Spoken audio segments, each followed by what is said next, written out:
Are you ready to break free from a conventional life and achieve financial independence through your version of tiny living, but you're feeling stuck trying to figure out the money part?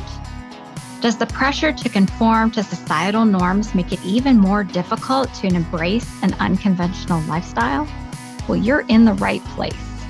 I'm Laura Lynch, host of the Less House, More Moolah podcast, where every Thursday I'll bring you captivating interviews with individuals who have successfully made the transition to tiny living. They defied expectations and are thriving in their unique lives. We'll also dive deep into industry resources to address common financial concerns on your tiny journey. Together, we'll explore the emotional and practical aspects of pursuing an alternative lifestyle. I will describe a clear framework for project planning and cash flow management. Our goal is to intentionally build financial security and make a positive impact through our alternative American dream. So gear up for an exciting and empowering journey to create a life that truly resonates with you. Let's dive into today's episode and take the first steps towards financial independence and purpose through tiny living. So, Emily Gerde, thank you so much for joining the Less House, More Moolah podcast. I'm super excited to have you here today.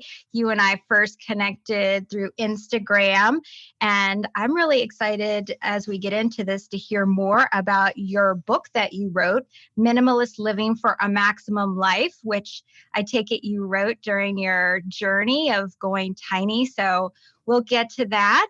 But thank you so much for being here. I'm super excited to hear your story, and our listeners will find you so inspirational, I'm sure. Oh, thank you so much for having me. Excited to share our long and enjoyable journey. Yeah, the tiny house journey is enjoyable, but it is quite the learning experience. So let's go back and tell me a little bit about where you came from and what your physical home was like growing up.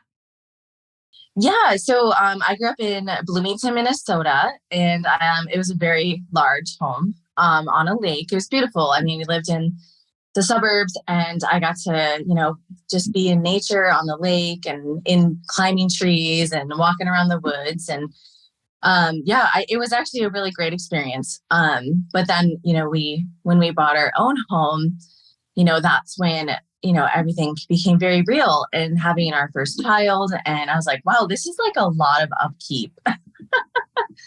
So yeah, that was when our shift came. I was like, this is a lot. Yeah, I think that growing up with space kind of like gives you an opportunity to imagine your life. I grew up in the woods too, kind of wandering around and, building little forts and having little imaginative, stories going on. And it just kind of helps you blossom your imagination. And really the whole tiny living thing is all about imagination and being creative. So good. So you got into your first home and you realized, oh my gosh, this is a lot. So how did you first think of that you might want to downsize to a tiny house? So I was, I was a teacher when we first moved into our home, but then once we had our first child, I decided I wanted to run a daycare because I wanted to be home with my child, knowing that we had goals of homeschooling. So, running an in-home daycare. I mean, it was great. I loved it. I loved the kids. I loved the families, but it was long days and long nights. And I was actually still coaching gymnastics at the time as well. So, and I was nannying. So I had 3 jobs.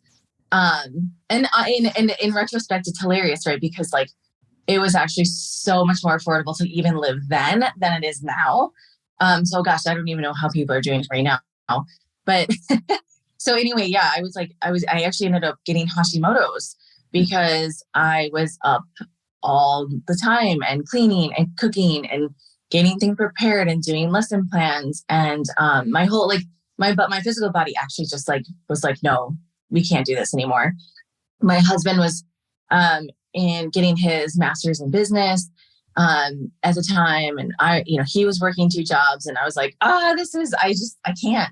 I can't do it anymore. And we had 5 acres and chickens and all this stuff to take care of. So my body literally said, no, we're done.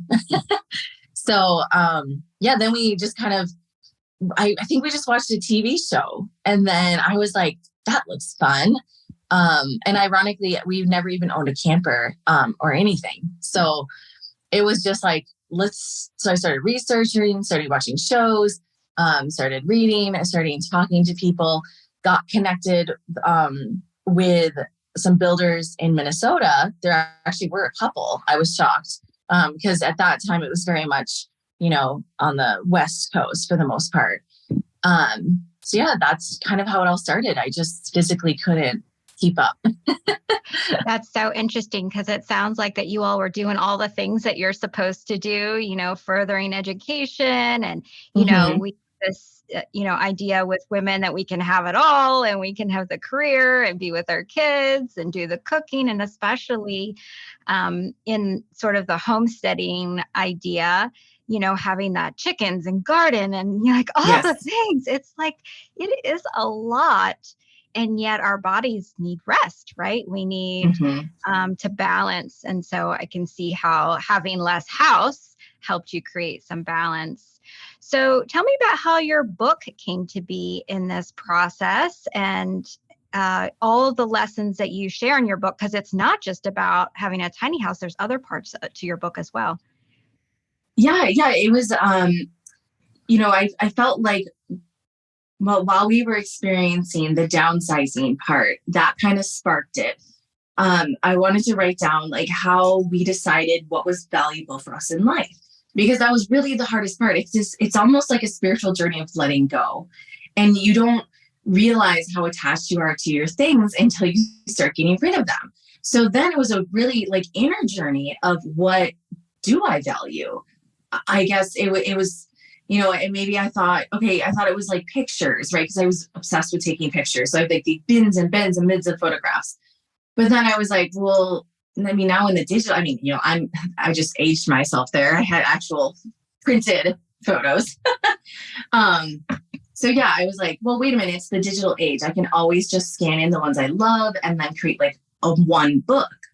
And then things like actual physical books, like having been a teacher and I specialized in reading and communication and language arts. So that's what I got my master's in. And I was just like super into books, like and I wanted my children to have those books. But I was like, well, wait a minute, there's libraries and there's digital forms of books. And so it's just such a crazy process of, wow, what do I value? And that's different for everybody. Like for me, I don't value clothes. I could care less. But other people, that's their thing, or shoes. And that's not my thing, but some people it's shoes. So it was really fun to go through that journey of, I'm going to design our tiny home around what we value as a family. And then thinking you also have to fast forward. Okay, well, what are we going to need for our kids? Like as they grow, not just like right now. And then we had to have, how many kids do we want? It was just, wow. It was such an inner journey. So I documented all that in the book.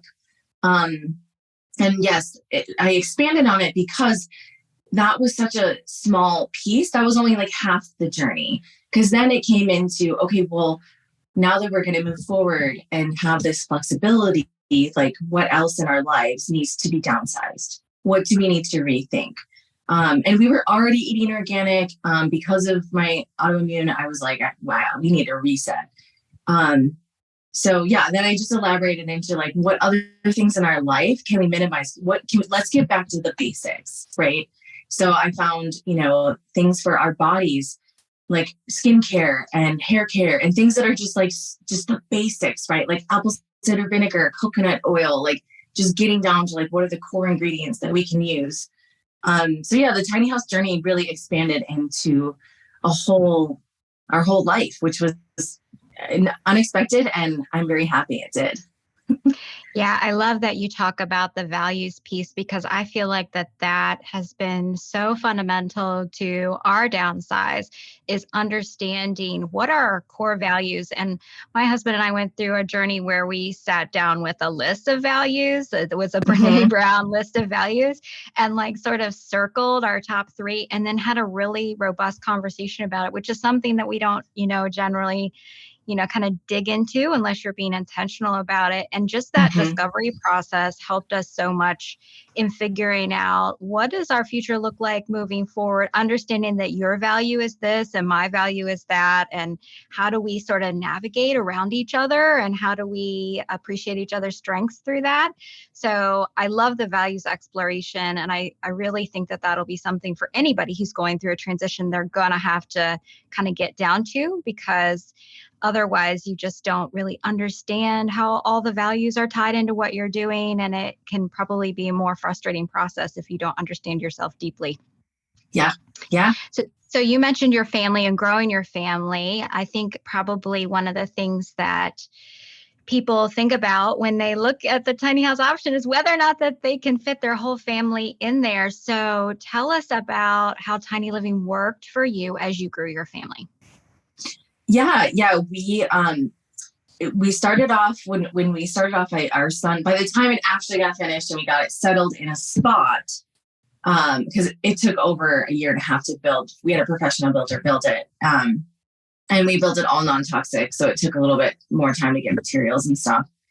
But anyway, our son I think he was about almost 2 or had just turned 2, kind of around there, when we moved in. And so that was pretty easy because we were still breastfeeding. We were still co-sleeping. So we all just slept together in one of the lofts. Having the bed upstairs was a huge, we had 2 beds upstairs, and that was huge because or lofts, I should say. It's evolved from a sleeping loft and a play loft, and we kept switching sides and deciding what was better.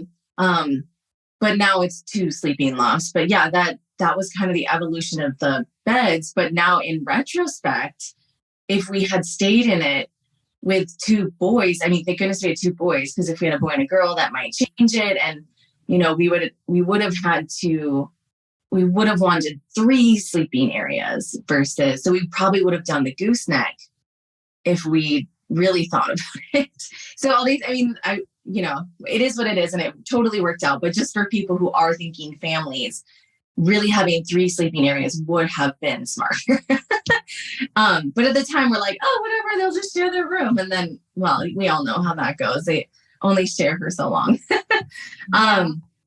But yeah, it worked out great because, we still co-sleep. My 9-year-old actually just moved out into his own room. Like, that's just our jam. Like, and it actually works because then you have more space, right? So, but yeah. So that's how the bedrooms evolved. But the biggest thing I think, if you are going tiny, to plan for is, like, if you're like us, it's the gear for the kids. So like, there's no way we could fit all that gear that we've acquired as they age. Like, they were young when we did this. So we had like a bike and like a scooter, and that was fine. But now it's like snowboards and bikes, scooters, sleds, boogie boards, kayaks. I mean, so then, you have to think about having a shed or what you want to do. If you want to have, some people have storage units, but you don't really want to, it's the gear that just takes up so much space, So I hope that answered your question. Yeah, for sure. Yeah. And the gear piece is really critical for you all because we're still moving around frequently. So you weren't permanently placed somewhere where you could have a shed or, some other gear storage, for example. Yeah. Yeah. And that came later when we moved to the Routt County area. So just about 4 years ago, that's when we finally could have the shed, but then we had to move the shed a few times. It was like, it's a lot. Yeah. You have to think about to those people in like Mongolia that packed up their yurt and like they were wandering tribes. It's kind of oh my gosh. Yeah. They definitely don't have their mountain bikes, right? Funny. So tell me how your family and friends reacted as you all, got started on this and, how you've kind of processed that over time. Yeah, when I love your background because you can help people with this for sure, because the biggest thing was the financial piece. Our friends and family were like, you're committing suicide, essentially, like financial suicide. And I mean, we sold our home and it paid the tiny house off. And so the tiny house is completely debt free. We have no payments on it. But now we don't have any equity. So then the journey forward, for example, we couldn't buy land. I mean, we couldn't find land here that was legal anyway, hence the legalized tiny. But we wouldn't have had a down payment for that. And we realized like financially we couldn't afford like a mortgage payment on buying land and then having to put in the water and the septic. And so the financial piece was huge, and we kind of just jumped in because we were committed. We were like, we're doing this. Once we had it built and they saw it and they came and visited and everyone was like, this is so cool. So like complete 180. I mean, everyone was like, this is the coolest thing ever. And we truly felt so much more at peace. Even though the chaos of moving was a little overwhelming, it still was so much less stressful than a huge home and a huge yard and having all these jobs. I mean, I ended up being able to not work for a little bit and just focus on my kids and my health. And, like I got to really slow down. And even to this day, when we go camping in the tiny house, everything just slows down and it's so calm and so peaceful. And the kids, and we get along better and everyone's just like in their happy place. So our family did do a 180, thank goodness. But they, for a while there, they were like, you're going to be in debt for the rest of your life. Yeah. Yeah. I think anytime we step out bravely and do something that looks different from the path that our, parents chose or whatever, it's unfamiliar. People are just, people are scared of the unknown, and they're scared on your behalf, right? Even though they're not necessarily the ones doing it. But the reality is, when you streamline your life, you create more peace and space for yourself. And so there's good reasons behind doing it. And certainly the equity piece that you mentioned can be worked around. And you can plan for that. It's just a matter of being intentional about that too, and figuring out what that looks like, since there's not a lot of, good proven evidence on how to do that in the past. So I'm excited about helping people with that piece. So tell us why you've transitioned out of full time and kind of what that looks like for you now. Ooh, yeah. Like when you said that, I got like super emotional. It's like, it's surprising. It was a big decision, and it was really hard for me personally. Like, trying not to get emotional here. Because I was loving it, but our family, it was the constant moving and just the situations we were put in. Like always, we were either in people's backyards, and then, you kind of always just felt like you were imposing a little bit. And then we were doing all these chores, but there were times where I was like, gosh, I actually had 2 miscarriages. And it was like like taking care of other people's property and that stress of like, I got to get this done, even though I really needed to rest and heal. But it was like, well, this is how I'm paying for our space. And so that piece really kind of got overwhelming. And then we got into a place where we kind of had our little space at the RV park. But we couldn't do the shed because you're in an RV park. So they want it to look like you need to be able to just get up and move. So then we moved across the street to a trailer park. And that was the best spot as far as like, we felt stable. We started we were planting micro clover and an organic garden. But then we found out that the city sprayed mosquito repellent all from the sky. So we couldn't avoid it. And I did some research and found out it's wherever they do that, it's super prevalent. Cancer is really prevalent. And all these respiratory diseases. And I was like, we got to get out of here. And because we can, right? Because we can just get up and move. So then we were working with Steamboat Springs and okay, can we do this? Where can we do this? We will accommodate you. We'll put it on a foundation. We'll add a 4-season porch, gazebo kind of thing to make it the correct square footage. And they just were like, we don't want to deal with you. So we kind of didn't really have a choice at that point, because we were like, well, I don't want cancer. So we ended up moving into a studio apartment, and then realized how ironic that this studio apartment that had more square footage felt smaller than the tiny house, because we designed the tiny house so efficiently with the sleeping up and then the living space down. And so we felt really cramped. So then we moved into a 1 bedroom to try to, and that actually was a good fit. It was like 600 square feet. We had space for all the gear.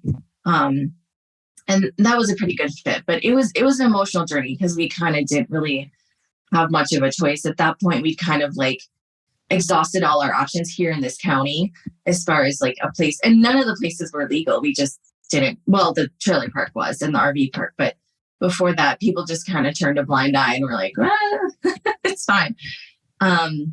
So yeah, that was that whole journey, but it was worth every moment. It was still so much more peaceful and calm. And I look back to those days and, you know, I'm back in that, oh my gosh, it takes me forever to clean this apartment. And it's only like 600 square feet, but it's just not efficient, right? Like there's like 3 closets in the whole place. And so I feel like I'm constantly organizing and downsizing and rearranging. And so it is amazing how just much more peaceful that journey was, even though there were times of chaos. But so what are you all thinking about the future now that you're in kind of this hybrid option where you're living in your apartment and then you're taking your tiny house? Earlier, you told me you're out 3 seasons of the year in the tiny house, correct? So yeah, how do you imagine this is going to evolve for you? the goal is to accumulate more abundance so that we can travel more. So yeah, that we do love the aspect of when we travel in the tiny house, we just feel home. It doesn't feel stressful. It doesn't, because we did a stint with an RV and it was just like, we felt like oh, it's like we're walking on each other. There's no place to go. The cat litter box was under the kitchen table. How gross is that? And so yeah, we just want to have more time to travel and explore because that's the beauty of homeschooling is we can. That being said, now my 9-year-old is, like a big kid now and he's in all these sports. And so we got to get a little creative. But I mean, the beauty of living in Colorado is you go 2 hours, you spend a 3-day weekend and you're in these amazing, beautiful places. So yeah, the goal is to just do more traveling. I mean, my husband and I, we talk about retiring in it. I mean, if the trailer will last that long, otherwise we have to, we'll build another one. I mean, there's something about tiny homes that are just so different than a camper. And it's home. It's a real home. It feels like home. It smells like home. It's so fun. So yeah, I mean, there's so many options. I do have dreams of a tiny house community, but also, with homeschooling and all the sports and the activities and the traveling, like that's kind of on the back burner right now. But, when my kids get older, I do still have dreams of that. And I think we talked about before in our pre-interview in Granby, Colorado. It's, I forget the name, but I'll send you the name. It's Sun something RV Resorts or something. It's not a tiny house community, but as far as it's not full-time, it's like more tourist travel invested. But there is some employee housing there. And if people want to see, that would be a fantastic model for a tiny home community. And also just, I mean, we, as humanity evolves, I would love to just see, like, don't tell me how big my house needs to be. I want to be able to just buy land, put my tiny house there, build a big garage and call it a day. Like we would do that if we didn't have to keep fighting the system. Yeah. So a big cheers out to everybody that listens to this podcast that's working on this legalized piece. Yes. And all the progress that the Tiny House Industry Association is making on this point, and all the folks that are building tiny house communities. They're cropping up. Yes. I'm seeing them in my feed all the time. And it is exciting, the progress being made, but it is good to know what it was like in the past and, kind of look back to where we come from and see the struggles that people have been through to try to do the thing that's authentic to them. And it's, there's been a lot of hard, and I'm sure you're not alone in that situation of, struggling to find somewhere to put your ideal home. So you talked earlier about kind of how your thoughts around minimalism sort of expanded out beyond just, how many shoes you had. Shoes being the integral thing for me and my husband. But anyway, tell me what other values of tiny life did you discover when you were writing your book and it kind of going through this journey? Yeah, the piece, it's so funny how when you live tiny, that time really does slow down. And that for us was so huge because it gave us the brain capacity, the mental clarity to really start going within and thinking and not being in the grind all the time. And that value we have kept. It's getting a little bit trickier as my son gets older and all the sports and the events and it's like, but we refuse to let him do more than one sport a season because we're like, no, like we value this time to go, like just be a family dinners and family walks, family bike rides, go to the playground, throw the ball around. And it's not that we're better or that it's just, that's our value. We value family time. We want to be there for our kids. We want to be a tight unit. So that is something that the tiny house living really helped us kind of, just, make it a huge, how would I put it? It's like that became kind of the core of our value system as the whole living situation evolved. And it created this sort of feeling of, wow, when you get used to that slowdown and that more calm, peaceful life, it's almost like I don't even know how people do it. I can't even imagine being a taxi cab and driving my kids from activity to activity. I was like, it makes me stressed and I get worked up and I'm like, whoa, you guys are saints because I cannot do that. So that was really huge. And, just silly things like some tradition that we started when we lived tiny is dandelion harvesting because they're so good for you. I mean, obviously you need to be in a place where they haven't sprayed for at least 2 years. So luckily we manage our property and, just silly things like that. Like we go harvest dandelions and we make dandelion tea. And that was our homeschool lesson. We'll go on walks and go berry hunting in the mountains. And, tiny living allows you to slow down, like just get in your head, like get out of your head, I guess is what I should say. And that mental clarity you get when you don't have all the distractions around you. Like, and they actually have scientifically proven this. Like, that's why minimalism is such a huge movement.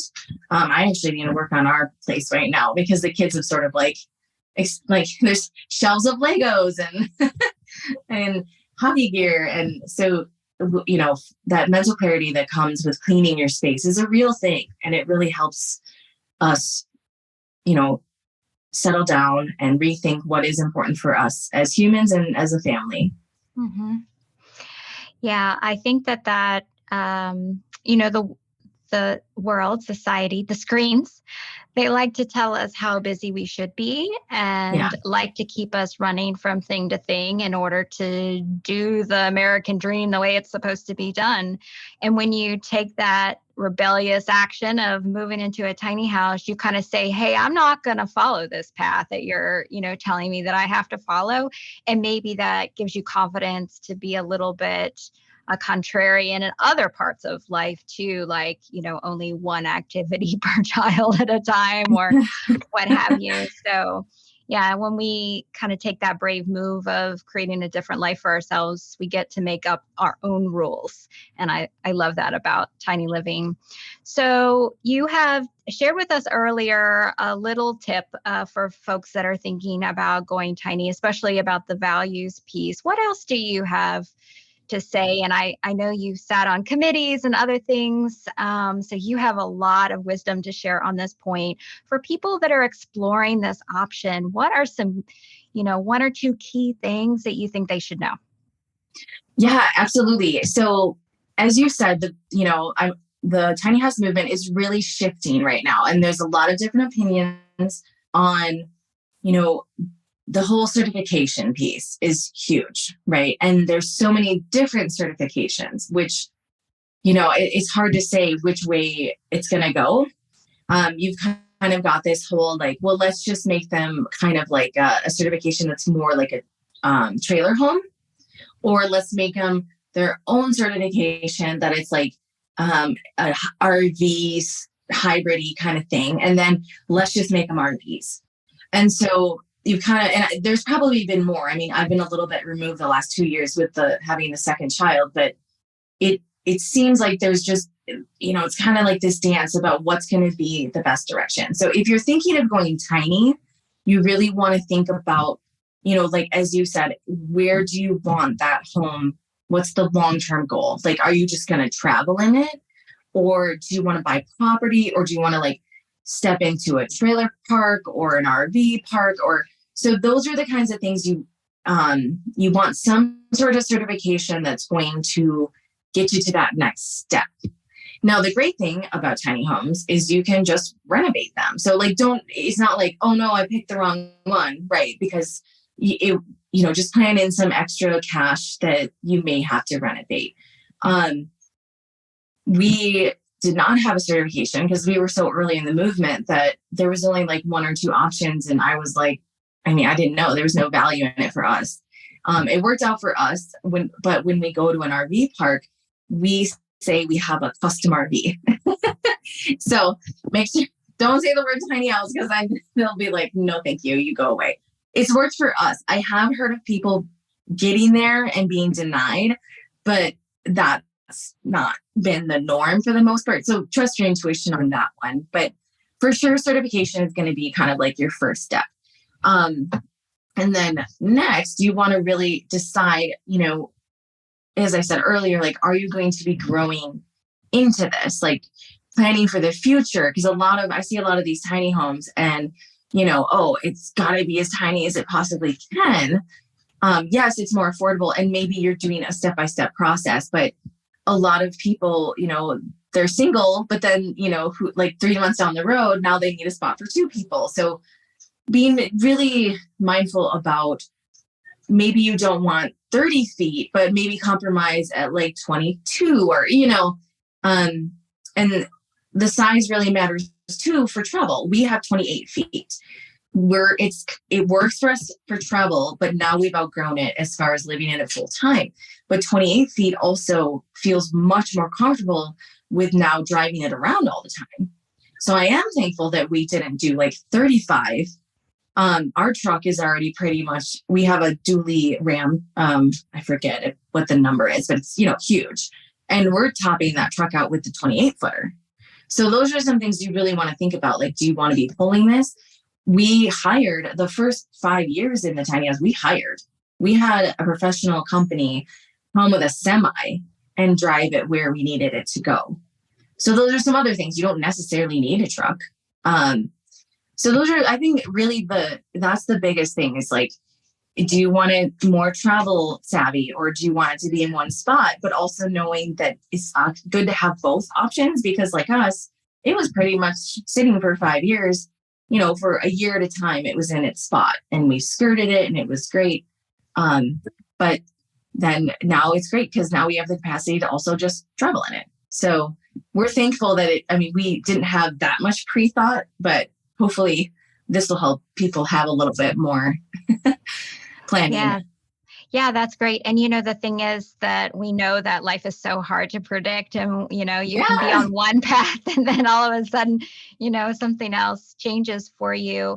And so I think a good lesson out of that is just being, self-compassionate around the fact that it's a journey and you don't necessarily know for sure what the long play is. And maybe that's okay. We can't always predict our whole life. And that's the crazy thing about big houses is that you're really kind of saying, hey, I'm going to be in this lifestyle for the duration, right? And so at least with, a tiny home option, you do have more flexibility. You could sell your smaller home and buy a bigger home or vice versa. And maybe, have that travel flexibility that you don't necessarily have with a house on the ground. But anyway, thanks for sharing those, key pieces. I'm sure that, like everything else, you have to kind of be thoughtful about the details right now. And until, tiny living is more legalized and more accepted, and hopefully we'll get there based on the housing crisis that we're having and the shortage. Hopefully this will become an option that will be more generally accepted. You have to be a little bit smart about how you go about it. And tiny homes on foundations are really making the most strides. We just 15 minutes away, there's 6 tiny homes on foundation. So that's something else to consider too. If you want to kind of dabble in it, maybe rent one on foundation and get a feel for it. So that's been, and then you don't have to deal with the frozen pipes and all that stuff. I mean, we personally love the travel aspect, but if people just knowing there's options out there, like you said. Yeah. Awesome. So, as you know, I'm doing this, coming at this from a financial angle, trying to help people do the financial planning piece of this. How do you see tiny living as being supportive of financial security? Everybody seems to talk about it, kind of tied to tiny living, that financial security piece. What's been your thoughts around that? Yeah, so going tiny gave us a lot of financial freedom. We, because the tiny house was fully paid off, we had no payments. It was just the payment, and we lived in people's backyards. So there were 5 years there where we were debt free. I was able to, follow my passions, write a book, start energy healing, and going to like holistic doctors and starting taking really high quality vitamins, getting my kids to the chiropractor and to going to the massage therapist, acupuncture. I mean, we had so much financial freedom because it wasn't all locked into our home. Right. And so that was huge. I mean, it was amazing. All the things that we could, my kids, we had a pass to the zoo, we had pass to the children's museum, and we were just, it allowed us to like really expand their growth because, well, I guess at the time we only had one. So it was all these new experiences that we wouldn't have been able to have in the regular house because I was running a daycare in our home and we were home every single day, other than weekends. So just the culture and the experiences, and we really, and speaking of values, we were able to shift our values to experiences because we could afford them now. So that was huge. And our finances only shifted when we got out of the tiny house and started paying rent. So now we pay $2,600 a month for 700 or 600-ish square feet. So, I mean, granted, we're living on a ski mountain and it's amazing and beautiful, but tiny house living is a great way to reset your financial freedom and put your money to things that you value. And maybe you don't value experiences, but if you whatever you value, that's where your money can go. Yeah. Awesome. Yeah. And, once again, right, self-compassion, you've made that trade-off to have the experiences of, having the gear, and that's okay. That's a season thing. You don't, you're not, there's no right or wrong answer for anybody. It's just making sure that what you're doing is best aligned with your values at the time. And you had that season and now you're having this season, and that's great. So thanks for sharing that. I definitely am looking forward to my own, financial independence along those lines, and the ability to launch this podcast. And my firm is all about that debt-free aspect. So, so yay to that for everybody who's trying to get there. And this is certainly a great path for that. So Emily, share with us anywhere that you would like people to follow along on your journey. Oh gosh, yeah. Well, we kind of giggled about how we have our hands in so many things. Yes. If you want to kind of go back in time, I'm on all social media at Tiny House Big Moments. So that's on Instagram and Facebook, and that way you can kind of get a feel for, how we progress through that journey. And then if you want kind of a hodgepodge of things where it's mindfulminimalistmama.com. And that's where it's kind of dormant right now, but again, there's a lot of really great resources on there. legalize tiny stuff. So that's another avenue. And then if you want to see what we're currently doing, you can find me on all social media at Earth Mother Rising. And on Instagram, I think it's like Earth Mother _rising. You know how that all goes. But yeah, so that's kind of my gamut. And then my book is available on Amazon. And so that's another place that you can tap into our journey and how we've gotten to this place. Awesome. And we'll put all those links in the show notes so people can easily find you. Well, Emily, thank you so much for being vulnerable and sharing the chapters of your story with us. Obviously, tiny living is a journey, and it's not kind of necessarily a one and done for everybody. And so I think that helps highlight how that life is changing, and you have to align at the time with what your values are, and pick your lifestyle that's working for you based on what's going on in your life at that moment, and not get kind of mentally stuck in one particular place, because life is it changes over time. So thank you for sharing that. It was such a delight to have you here on the podcast today. Thank you so much for being here, and we look forward to seeing you on social media. Yes, thank you so much. And I look forward to following you and your journey and helping people with a financial piece, because that's huge. We really appreciate it. The tiny house community is going to get such a great vision for the future. So thank you so much. We're excited to see where you are going. Thanks, Emily. Talk to you later. Thank you. Well, that's it for today's episode of Less House, More Moolah. To access valuable financial tips and resources tailored to your tiny living journey, join our exclusive community at thetinyhouseadvisor.com. Here you'll find a supportive network of like-minded individuals committed to helping each other navigate the challenges and celebrate the victories of embracing a minimalist lifestyle. So don't miss out on the opportunity to be part of this empowering tribe. Be sure to tune in next Thursday for another insightful episode of Less House, More Moolah, where we'll continue to explore practical solutions and inspiring stories to help you create the life you've always dreamed of. Please see the show notes for important disclosure regarding the Tiny House Advisor LLC and this episode.